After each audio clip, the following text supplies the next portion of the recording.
Epilogi. Terima kasih sudah mengklik podcast horor ini.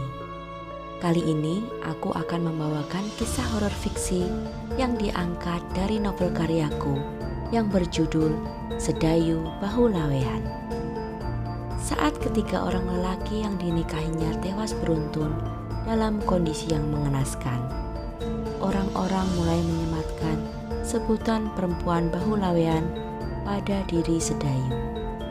Mereka percaya ada makhluk yang menguasai tubuh Sedayu dan akan membunuh siapa saja yang mencintainya. Mampukah Sedayu melawan kekuatan jahat yang menguasai raganya? Untuk mengetahui kelanjutannya, silakan siapkan posisi ternyamanmu dan selamat mendengarkan kisah horor persembahan dariku.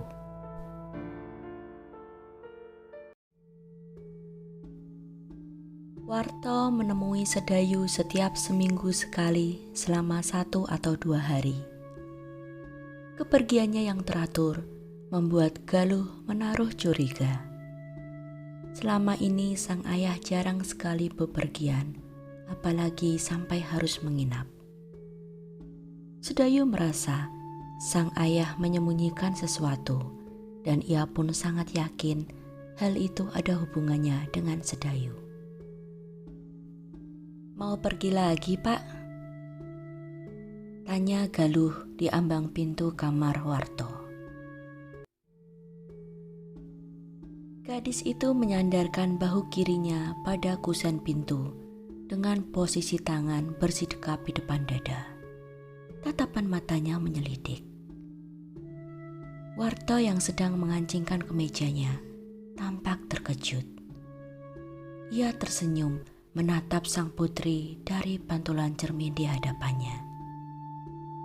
Iya loh, kamu sudah makan? Oh ya, kalau kamu takut sendirian, biar Bapak minta Mbak Sri untuk menginap di sini menemanimu. Gimana? Bapak mau menemui perempuan itu ya? Galuh mengabaikan pertanyaan Warto dan justru bertanya balik. Gerakan Warto terhenti. Ia berbalik. Tatapannya beradu dengan manik mata Galuh yang berkilat-kilat. Sedayu maksudmu? Tanyanya. Siapa lagi kalau bukan dia? Jawab Galuh ketus. Dia punya nama, Galuh. Kamu bisa menyebut namanya? Ujar Warto datar. Lelaki itu tampak berusaha menahan emosinya. Ia sungguh tak tahan mendengar nada bicara Galuh yang seolah meremehkan Sedayu. Mengapa Bapak membelanya? Mengapa pula kamu membencinya? Sergah Warto. Galuh bungkam mendengar pertanyaan telak itu. Kesunyian mengambang di antara mereka. Hingga akhirnya Galuh pun berbicara lagi. Ibu belum lama meninggal, tapi Bapak sudah punya hubungan dengan perempuan lain. Apa yang salah dengan hal itu, Galuh? Aku mengenal Sedayu setelah ibumu meninggal. Sampai akhir hayatnya, aku selalu mendampingi dan merawat ibumu dengan sabar dan setia. Tak pernah sekalipun terlintas untuk mengecewakan atau menyakiti ibumu semasa hidupnya. Lalu mengapa sekarang aku tak boleh mencintai orang lain? Warto melanjutkan. Tanpa alasan, kamu sudah membenci Sedayu tanpa sedikit pun berusaha untuk mengenalnya lebih dekat. Dia perempuan yang baik, Galuh. Dia bukan perempuan yang berusaha menggodaku.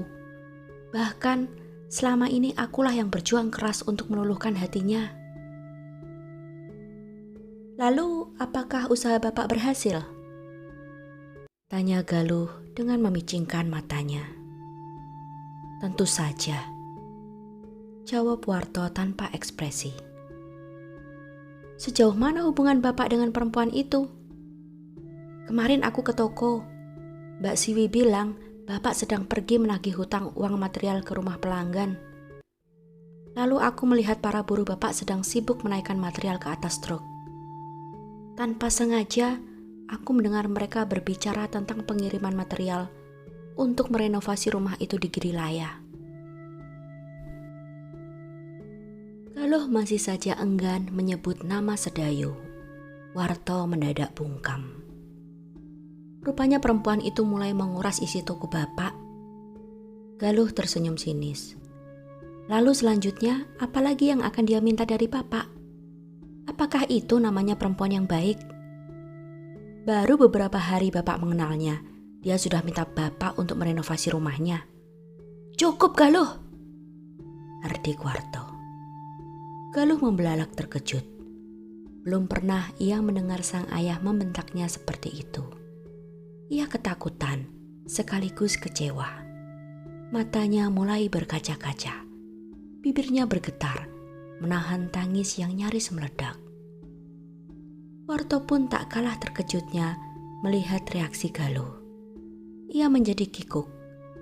Perlahan didekatinya sang anak gadis.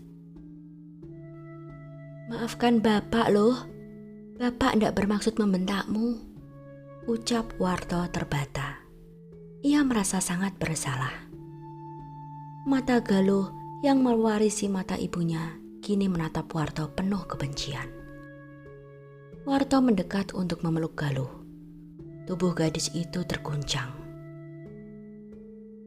Jangan temui lagi perempuan itu, Bapak, pinta Galuh dengan setetes air mata yang bergulir di pipinya.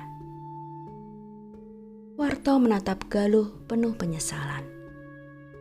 Ndak bisa loh, kami sudah menikah, gumam Warto lirih. Warto merasakan tubuh Galuh merosot lunglai dalam dekapannya.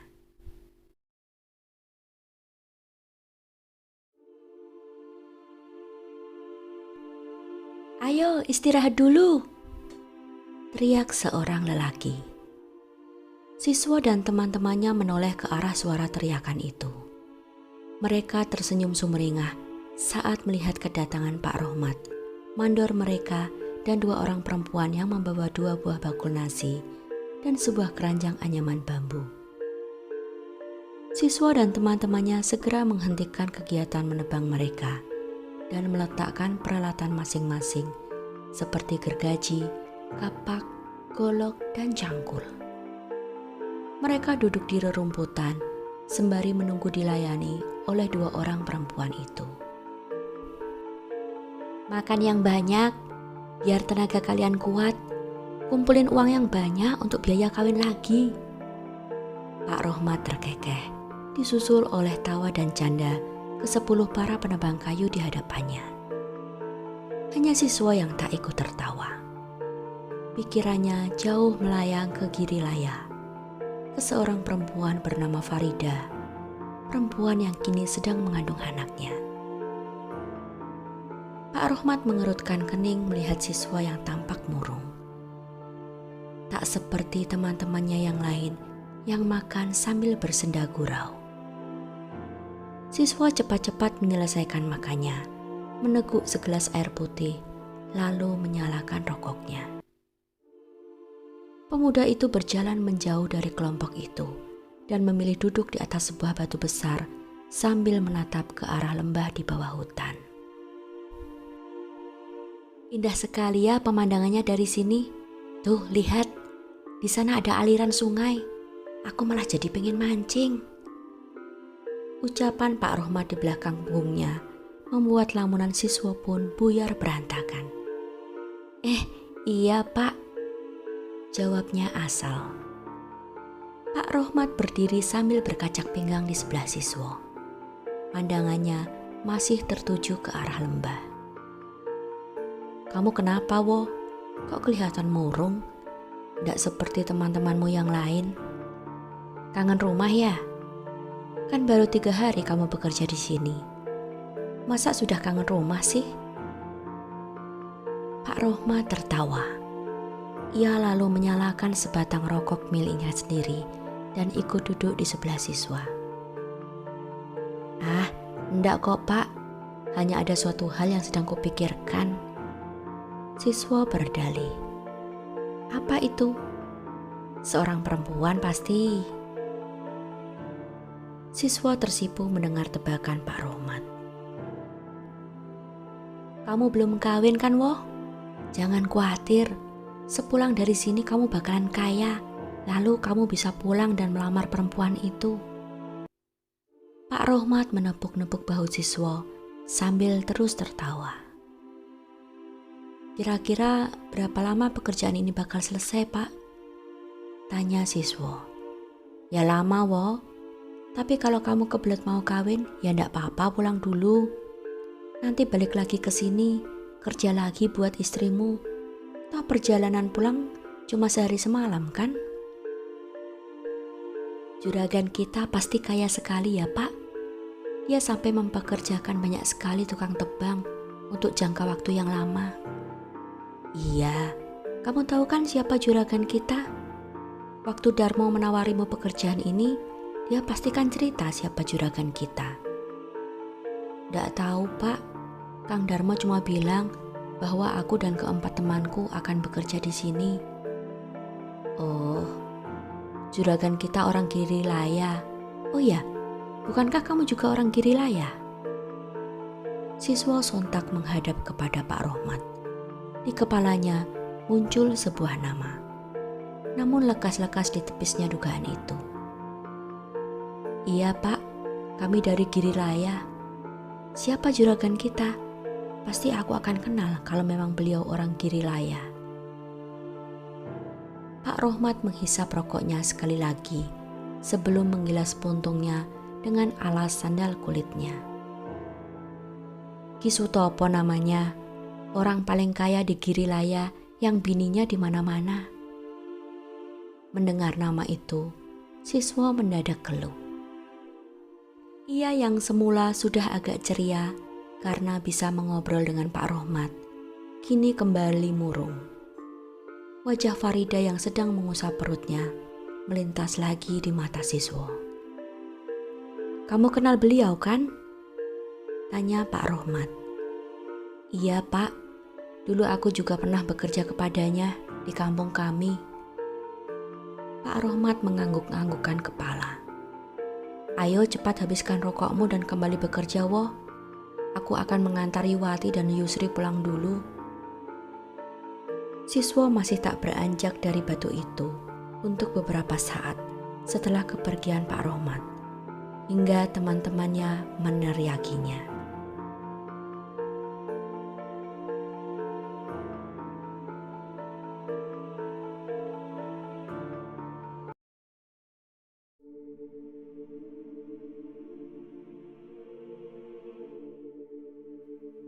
Setelah menutup tokonya, Warto bergegas menyetir mobilnya ke Girilaya untuk menemui Sedayu.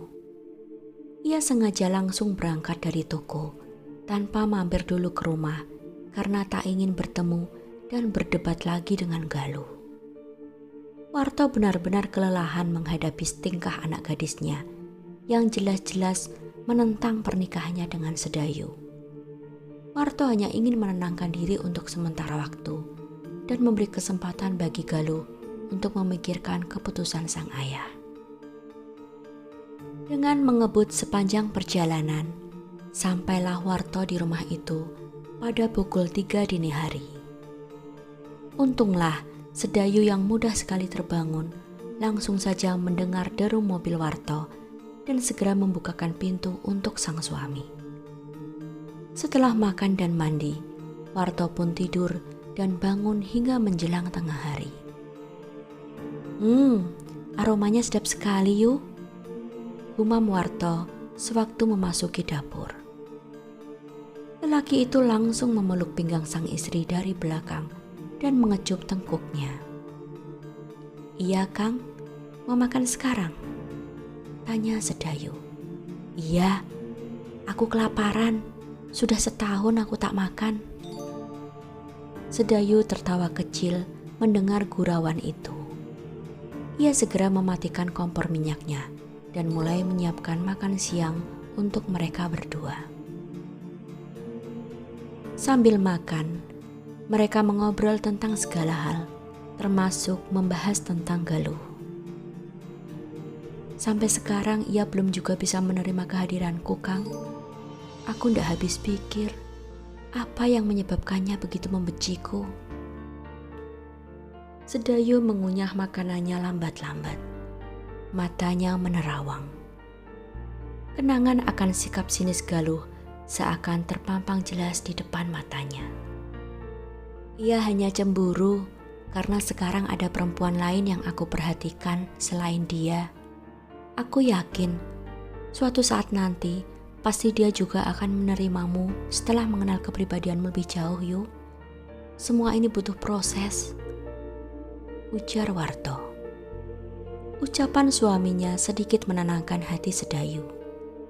Ia menyadari mempunyai seorang anak tiri yang sudah beranjak dewasa memang tak semudah bila usianya masih bayi atau balita. Selesai makan, Sedayu mengajak sang suami untuk mengantarkannya ke pasar menemui Nyai Sumirah sekaligus berbelanja kebutuhan rumah. Sekembalinya dari pasar, mereka habiskan untuk bersantai di rumah dan melampiaskan hasrat mereka sebagai sepasang pengantin baru.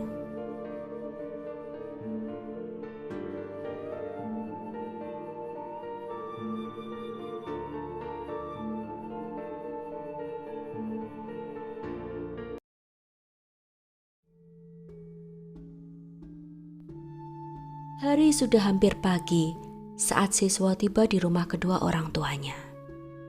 Ia kembali ke Girilaya setelah selama 3 minggu bekerja. Kepulangannya karena ingin menemui Farida dan memberikan sedikit uang untuk gadis itu.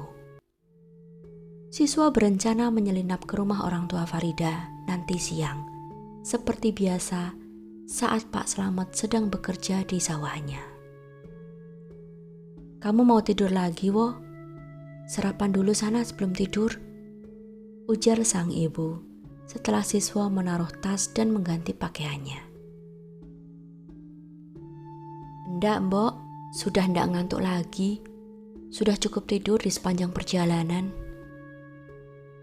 Siswa segera menyendok nasi yang masih mengepul panas dalam periuk di atas tungku tanah liat. Nyi Suti mengulurkan sebuah piring seng berwarna putih bermotif bunga-bunga kecil.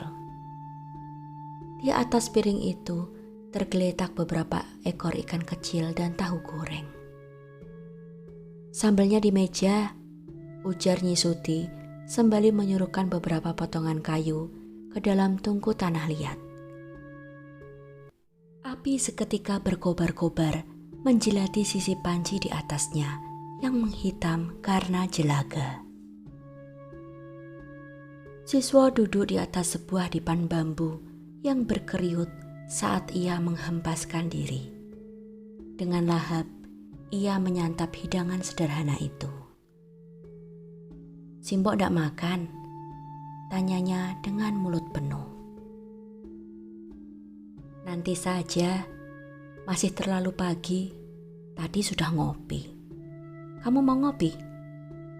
"Boleh." Nyi Suti menyeduh 2 sendok penuh berisi tumbukan biji kopi yang disangrai dengan sedikit biji jagung, lalu mencemplungkan beberapa bongkah gula batu. Aroma kopi yang kuat segera memenuhi ruangan dapur berdinding anyaman bambu berlantai tanah itu, bercampur dengan aroma getah dari kayu nangka yang terbakar di dalam tungku. Aroma itu sudah akrab di penciumannya semenjak ia lahir ke dunia. Aroma itu pula lah yang selalu membuat siswa kangen kepada rumah sederhana ini dan ingin cepat-cepat pulang. Sebuah cangkir seng berwarna hijau bermotif loreng-loreng hitam berisi kopi manis itu kini mengepul di hadapan siswa. Pemuda itu menghirup uapnya dalam-dalam sembari memejamkan mata. Ia tersenyum puas.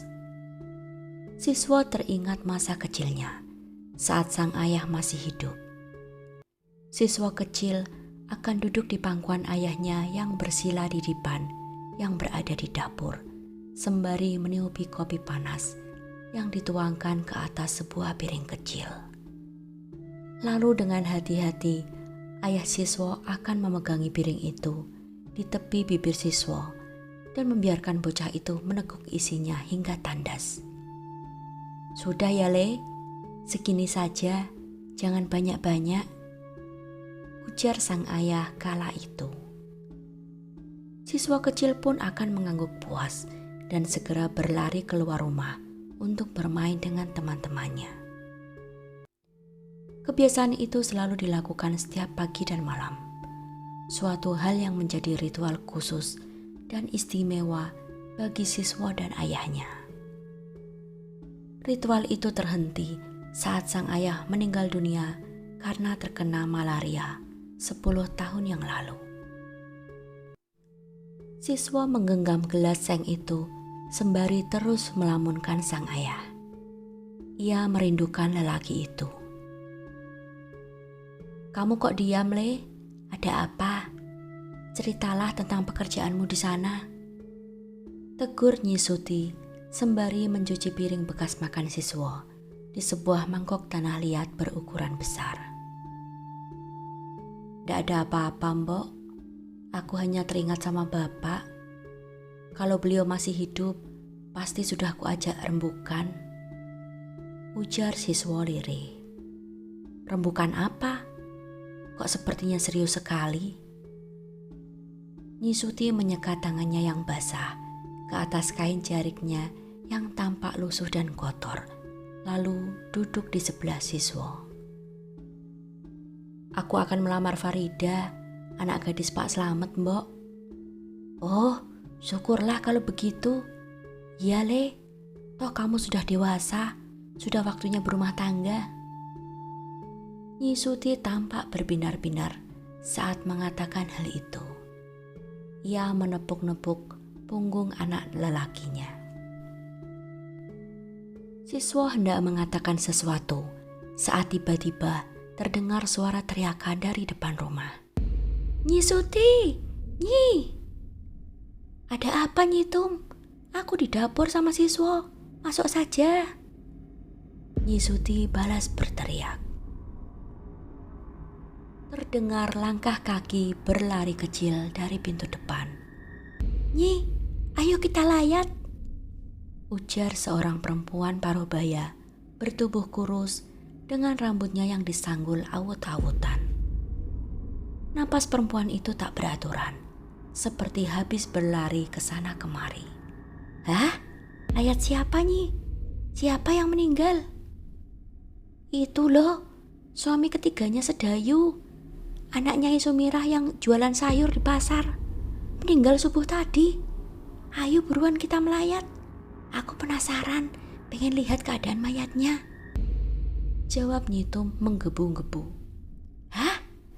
Masa penasaran pengen ngeliat mayat sih? Emang kenapa dengan mayatnya? Nyi Suti tampak keheranan. Siswa yang sedari tadi menghirup kopinya kini tampak terkejut mendengar nama Sedayu disebut. Apalagi terjadi peristiwa kematian suami ketiganya itu. Katanya matinya ndak wajar. Makanya aku penasaran pengen lihat sebelum dikubur.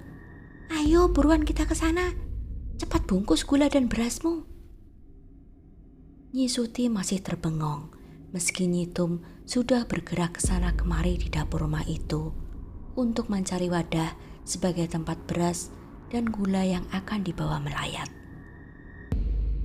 Sudah menjadi kebiasaan di kampung itu, melayat dengan memberikan sejumlah gula pasir dan beras yang akan diserahkan kepada pihak keluarga dari orang yang meninggal tersebut.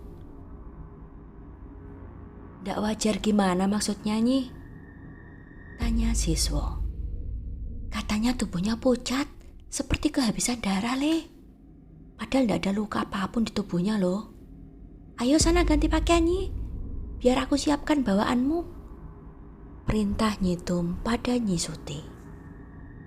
Siswa masih terdiam termangu saat kedua perempuan itu meninggalkan rumah dengan sebuah bungkusan berisi gula pasir dan beras di pinggang masing-masing.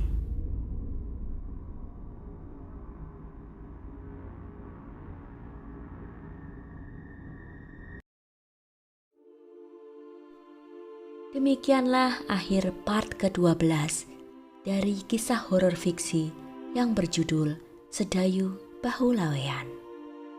Apakah kalian suka kisahnya? Silahkan tinggalkan komentar, berikan like, share, dan subscribe channel ini, serta nyalakan notifikasinya agar kalian mendapatkan pemberitahuan saat aku mengupload part berikutnya. Terima kasih.